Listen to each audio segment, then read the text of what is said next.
The Eagles win 14-13 on Thursday night against the New England Patriots in the preseason, but more importantly, several players won themselves some jobs. Talking all of that and more on this edition of the Locked On Eagles podcast.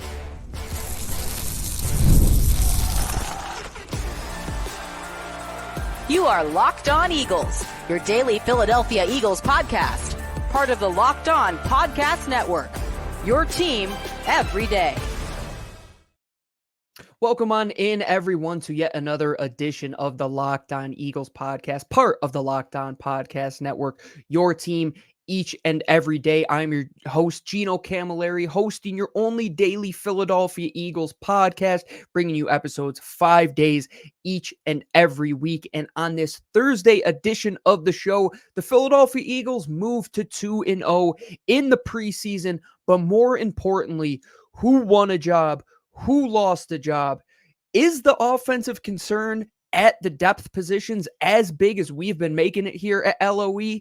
And once again, we did not see offensive starters, but is that okay as we move another step closer to the regular season? And today's episode of LOE is brought to you by our friends over at FanDuel. Make every moment more as the playoffs wind down and the sports stop sporting like we want them to.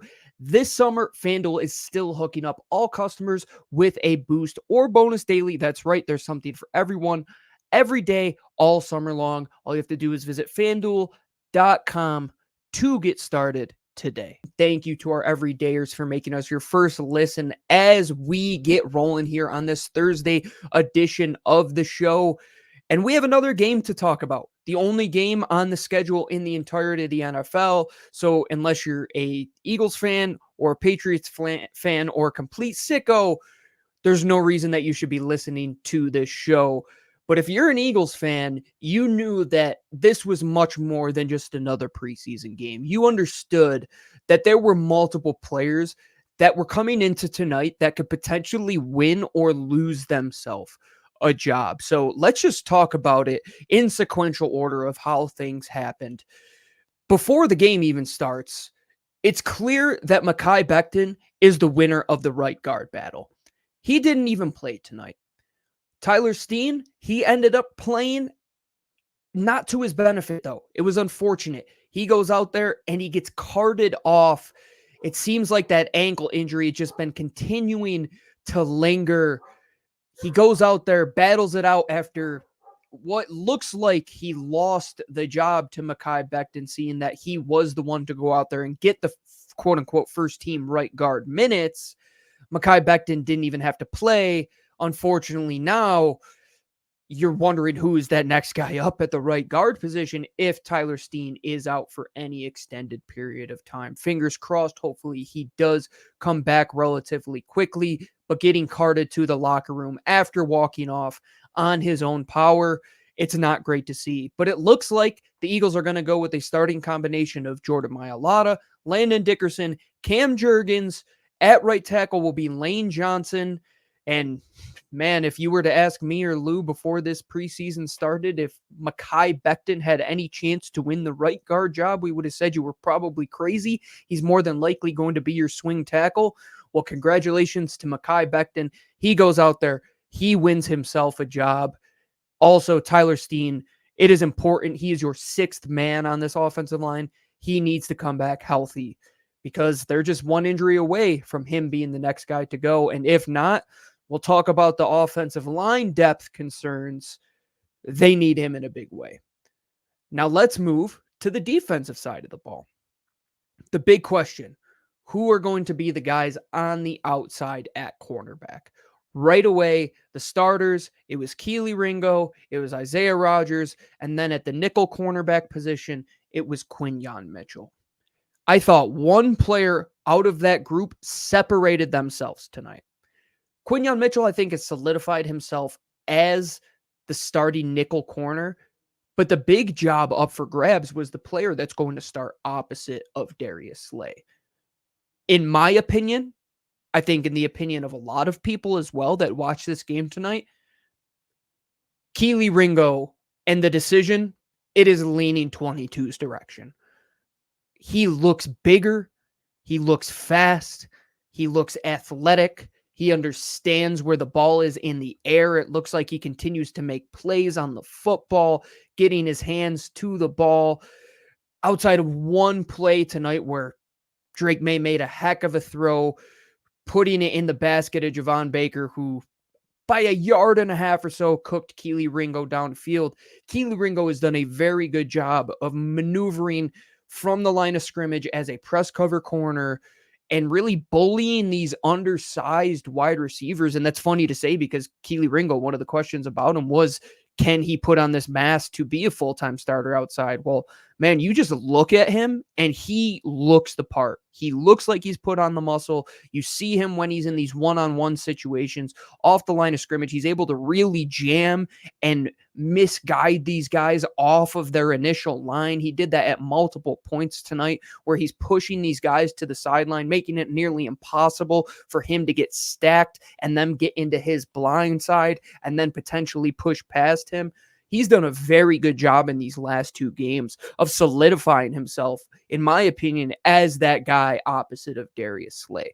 Now, is that because Isaiah Rodgers has looked poor? Not at all. I thought they've gone blow for blow at times, but I thought Kelee Ringo, he started to land some more of those power shots, some more of the ones that you're going to look at the scorecard if this thing does go to a decision and say, okay, Kelee put in those reps that you might feel a little bit more confident than Isaiah Rodgers, who's maybe a little undersized compared to Kelee Ringo. Maybe he's a little more rusty being off the field for over a complete year at this point. But you're in a good situation at the cornerback position. And I think you're in a good position in the defensive back room, all in all, because you might have found your answer to that next guy up at safety. Avonte Maddox, maybe the biggest play of the day. You win 14-13. He picks the ball off on the first offensive possession where New England, actually, I believe it was the second offensive possession for New England, where they're pushing the ball down the field. They're in the red zone. They're playing man match coverage where there's no over-the-top safety help. Avonte Maddox, he does get turned around at a point, but he's able to come back to the football against a bigger bodied wide receiver and make an interception. And he's about 1 or 2 blocks away from returning this thing to the house. And in a game where James Bradberry, he had his moments at safety, but he had more moments where he was lost on the football field, i.e. the Drake May read option where James Bradberry didn't know that the ball was even in the end zone until he probably walked off the field. Avonte Maddox, though, without Sidney Brown back there, you should feel pretty confident that Avonte has had experience at safety in his rookie season going back all those years ago. He was willing to step up and make this position change because right now at corner, you got too many guys. Avonte Maddox, hats off to him. I thought him, Kelee Ringo, you look at potentially Tanner McKee. Tanner McKee, why is he not getting second team reps? We said it all week long. Lou and I have been pushing the pace for this guy. He just looks the part. Anybody with eyes can tell you that he is a better quarterback right now than Kenny Pickett. Did Kenny Pickett look terrible? No, I don't think he looked terrible at all. He did enough for you to go out there and control the game and not put the ball in a precarious position. But is that enough to evaluate some of these guys like the Joseph Ngadas of the world and the Austin Watkins Juniors, who towards the end of the game, they started to answer some of these questions, which we're going to talk about in the next segment. But Tanner McKee, this race might have went from Kenny Pickett is your quarterback 2 to Kenny Pickett might have to win the quarterback 2 job going into the third preseason game. But a lot of good out of this Eagles team tonight in a game where they needed to score late, put together some drives towards the end of the game to squeak this thing out, but points don't matter in the preseason. Getting good evaluation of this team definitely is, and we'll continue to talk more about it as we evaluate the All-22 and go back for the rewatch. But first things first, man, you look at some of these guys who won jobs tonight. Mekhi Becton, ding, ding, ding. He's your starting right guard. In my opinion, Kelee Ringo, ding, ding, ding. He's your CB2. You look at some of these other positions, depth at safety, Avonte Maddox, he might have won himself a job tonight. Patrick Johnson might have solidified himself a roster spot tonight. A lot of good, but still some concerns, especially on the offensive side of the ball. And we're going to continue to talk about that as we continue to discuss the Philadelphia Eagles 14-13 win over the New England Patriots in the preseason. Come on back on this Thursday edition of the Locked On Eagles podcast.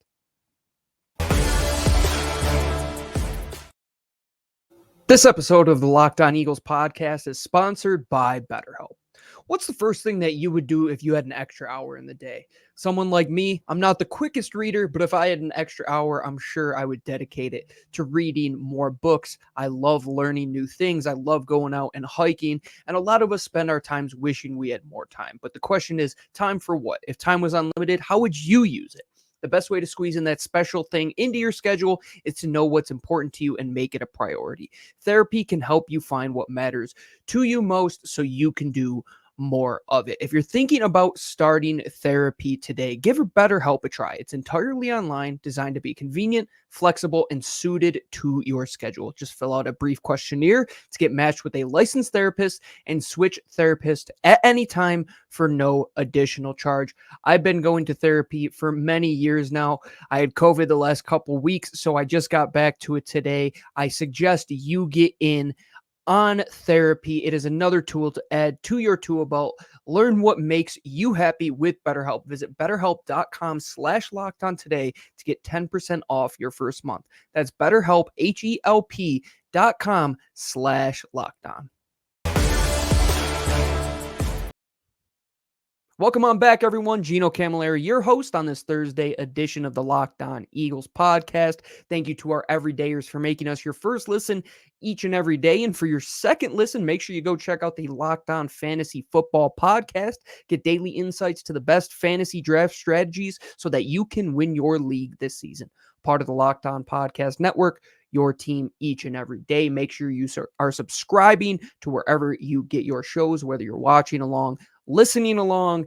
This is a recap episode. We're going to have one more episode for you on Friday, and then we're going to be back with 5 more episodes next week before the final preseason game and cut down to 53. But tonight we have to continue to talk about what happened in this Eagles 14-13 victory over the New England Patriots.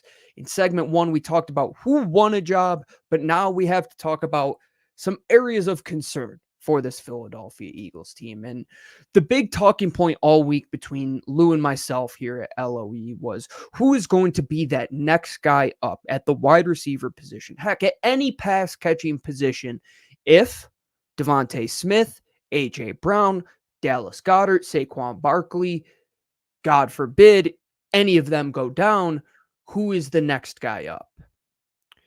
Did we find an answer to that on Thursday night? Like we did finding out Mekhi Becton won the right guard job or Kelee Ringo potentially being CB2. I think we are farther from an answer than we were before we got to this game tonight. And why is that? Well, before the game even starts, Johnny Wilson, who we said was probably the one guy you have to evaluate the most on Thursday night, he didn't play because he is in concussion protocol. Well, not a great start. Well, Grant Calcaterra, you're saying, hey, he showed some promise last week in some spots for you, had a nice tight end screen, had a nice catch over the middle. Can he be that next guy up for you, especially if Dallas Goedert was to go down? Well, he's been battling a shoulder injury all week. He doesn't see any game time at all. All right, well, who is the next guy up? Well, it's a combination of John Ross and EJ Jenkins and Jacob Harris, Joseph Ngata, Austin Watkins Jr. And did any of them do anything tonight to make you say, wow? To make you say, yep, that's a player that can contribute for an extended period of time in 40 plus snaps if one of the big 3 were to go down? No, you did not find that answer tonight. Did you find an answer to, can these guys be serviceable depth pieces for you? Without a doubt. I thought Austin Watkins Jr. late in that game, especially when Tanner McKee came in, had some intriguing plays on the catch point. Same with Joseph Ngata. He had some tough 50-50 catches where Tanner McKee had to squeeze that thing in a pickle jar, and he slammed it in there and made some nice catches by the wide receiver, EJ Jenkins. Even a high pass from Will Greer goes back and one hand catches it, and John Ross had a little bit of wiggle as your number one receiver could have went for a big touchdown if Kenny Pickett doesn't overthrow him or if he looks over the opposite shoulder. But the big question was, can you find an answer to tight end 2 or find an answer to wide receiver 3? You did not get that answer tonight. Now, it's not just those positions on offense. I thought the offensive line, it was shaky at times. Now Tyler Steen goes down. What happens there? Who is the next guy up at that guard spot? Seems like Darian Kennard has kind of solidified himself purely as a right tackle. Fred Johnson, they didn't want to play him tonight. It seemed that he is clearly their swing tackle. They want to protect him. So what do? They throw Max Sharping out there at left tackle, who he played, I believe, 5 games ever at this position. It might be 5 snaps by the look of it. Nick Gates is maybe the best option for you at the backup center position, but they're still continuing to throw Brett Toth out there, who had an abysmal night, just got destroyed by any and all power rushers. I thought they had it sorted out on the offensive line when it came to the depth positions, but you now have a huge wrench in there with Tyler Steen out. Who was the next guy up at guard? Is it Matt Hennessy? We'll see. Is it Max Sharping, who probably is better off as a swing guard / center? Nick Gates was the first guy up, and he did some okay things for you. I thought there was one play, especially late in the game, where he was able to pull on a nice little power, and he got up to the second level pretty quickly.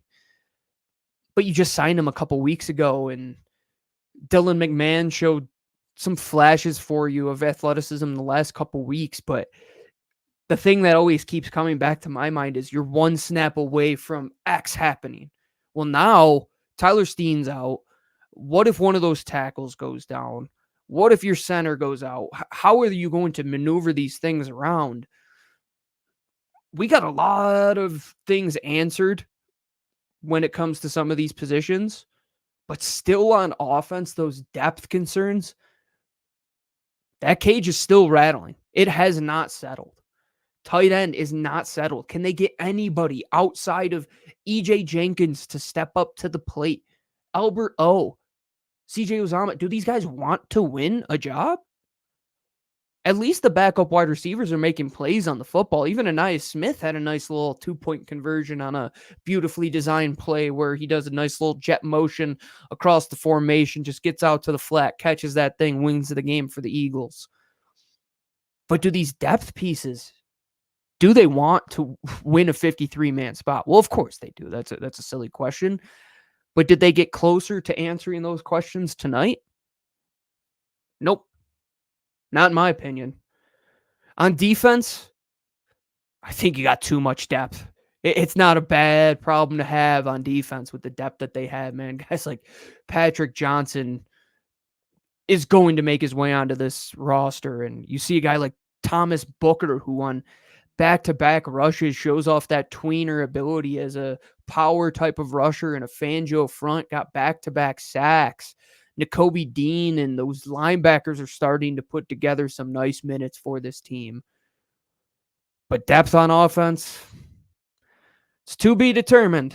And you know what else is to be determined? If we're going to see the Eagles offensive starters play at all this preseason, because it has been quite some time since the Eagles starters have taken any snaps in the preseason. Heck, it's been a couple years. And we're going to continue to talk about that trend as we finish up this Thursday edition of Locked On Eagles. So don't go anywhere. We'll be right back to finish up this Thursday edition of LOE.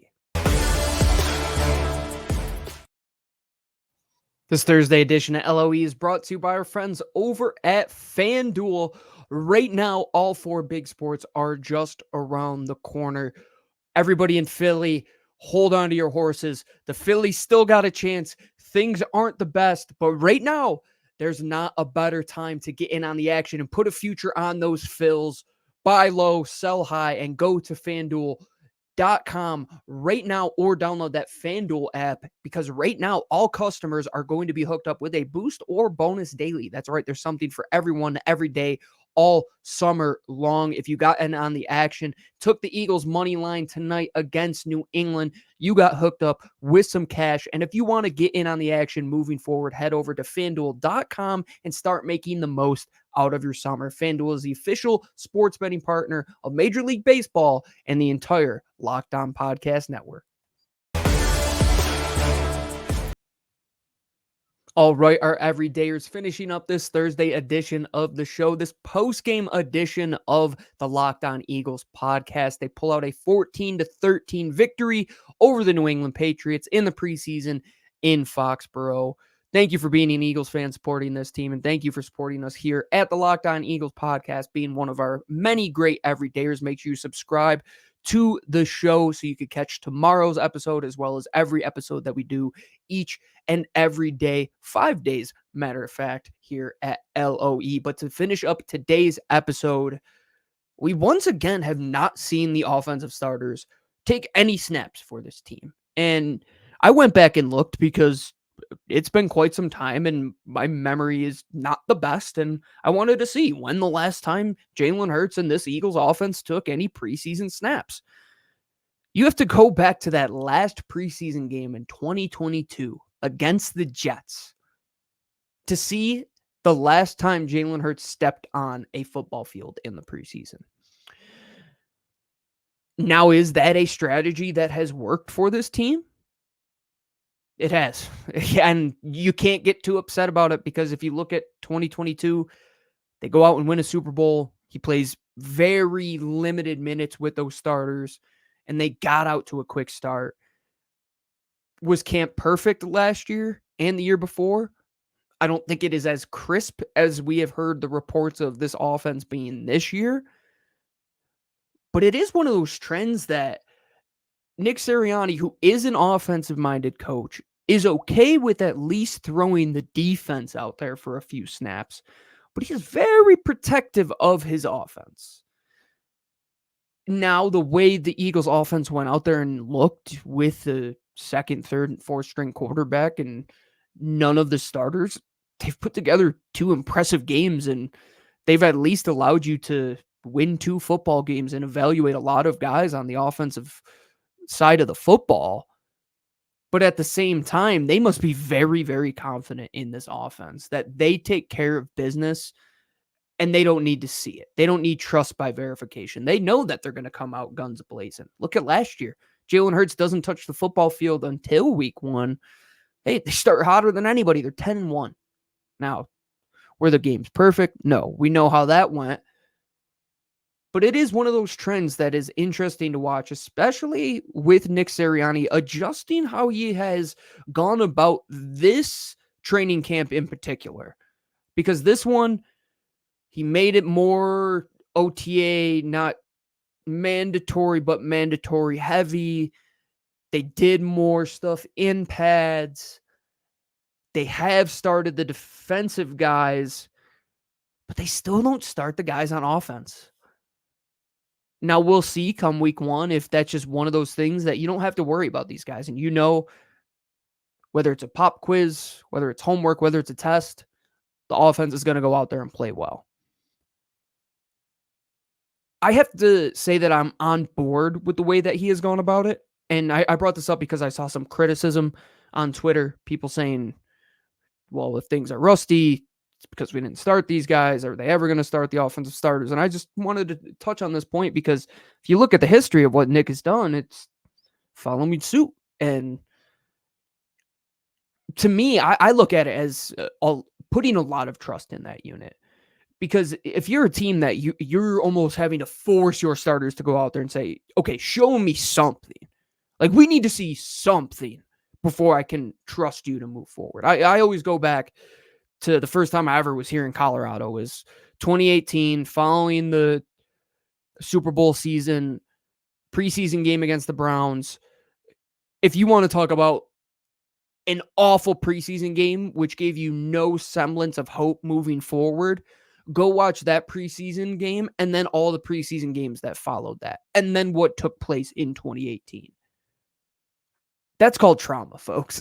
That's exactly what that is.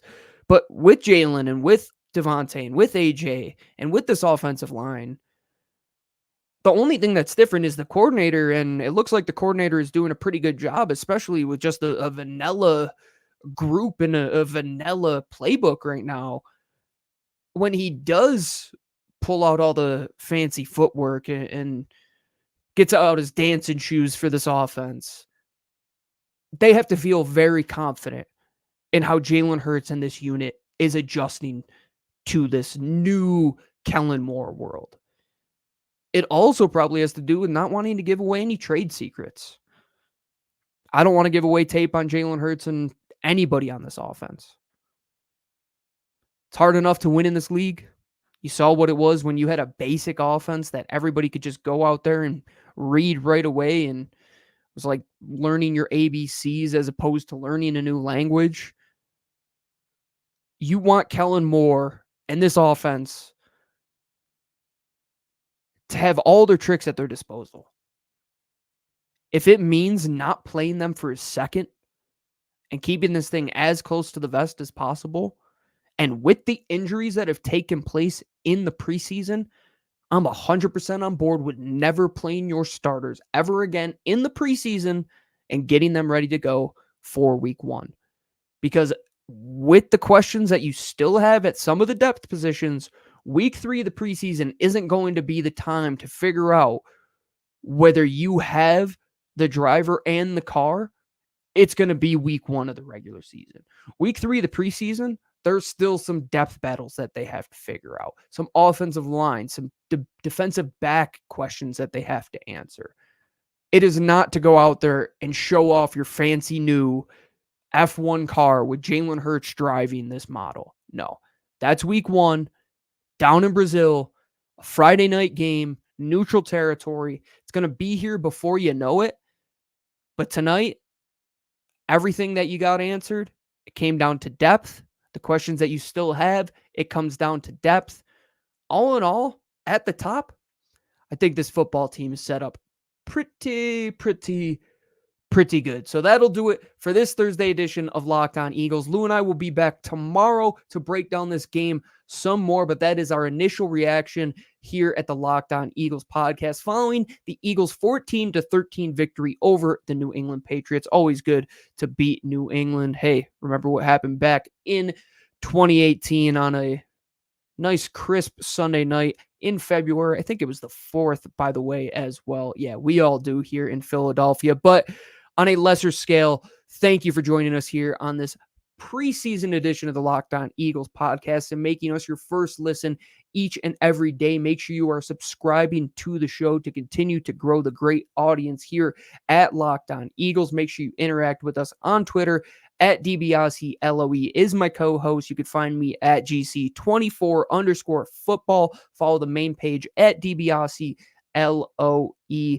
And make sure after this first listen, you go and check out Locked On Fantasy Football for your second listen. Get daily insights with the best fantasy football strategies so you can win your league this season. Part of the Locked On Podcast Network, your team each and every day. So that'll do it for me, Gino Camilleri, as always, your host here at LOE, signing off as I always do. Go Birds and fly, Eagles, fly.